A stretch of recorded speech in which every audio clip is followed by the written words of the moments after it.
খবর 24 সাথে আপনাকে স্বাগত।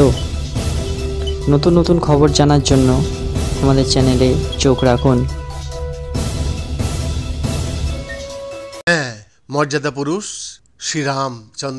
শ্রীরামচন্দ্রের রাম মন্দিরের নির্মাণ কাজ প্রায় শেষ পর্যায়ে। আগামী বছর 22শে জানুয়ারি অযোধ্যায় উদ্বোধন হবে রাম মন্দিরের। পাশাপাশি অযোধ্যায় মসজিদ নির্মাণের প্রস্তুতিও শুরু হয়ে গিয়েছে। রাম জন্মভূমি বাবরি মসজিদ মামলায় 2019 সালে সুপ্রিম কোর্টের দেওয়া সিদ্ধান্তের অধীনে অযোধ্যায় মুসলিম পক্ষকে দেয়া 5 একর জমিতে তৈরি হবে এই মসজিদ।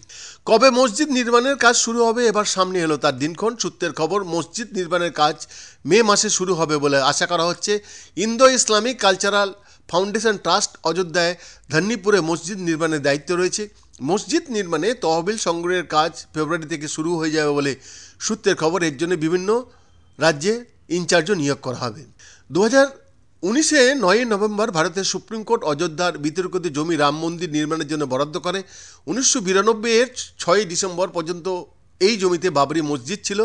শীর্ষ আদালত সেদিন মসজিদ তৈরির জন্য অযোধ্যা শহরে বিকল্প জমি বরাদ্দ করার নির্দেশ দেয়। উত্তরপ্রদেশ সরকার অযোধ্যা শহর থেকে 22 কিলোমিটার দূরে ধান্নিপুরে মসজিদের জন্য 5 একর জমি বরাদ্দ করে।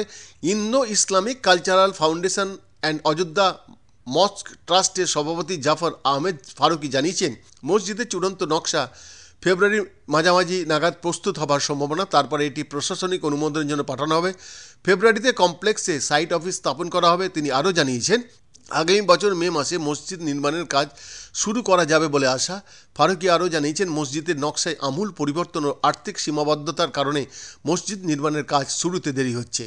এই মসজিদের নাম হতে পারে মোহাম্মদ বিন আবদুল্লাহ অযোধ্যা মসজিদ। মসজিদটির প্রাথমিক নকশা ভারতে নির্মিত মসজিদের ওপর ভিত্তি করেই তৈরি করা হয়েছিল, তবে পরে তা বাতিল করা হয়েছে।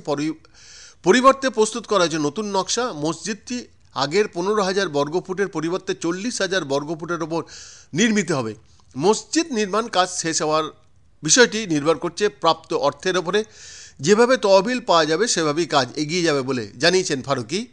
মসজিদের সঙ্গে থাকবে কমিউনিটি কিচেন, গবেষণা কেন্দ্র, হাসপাতাল, লাইব্রেরি ও একটি মিউজিয়াম থাকবে। অফিস ঘর থাকার ব্যবস্থা থাকতে পারে সেখানে।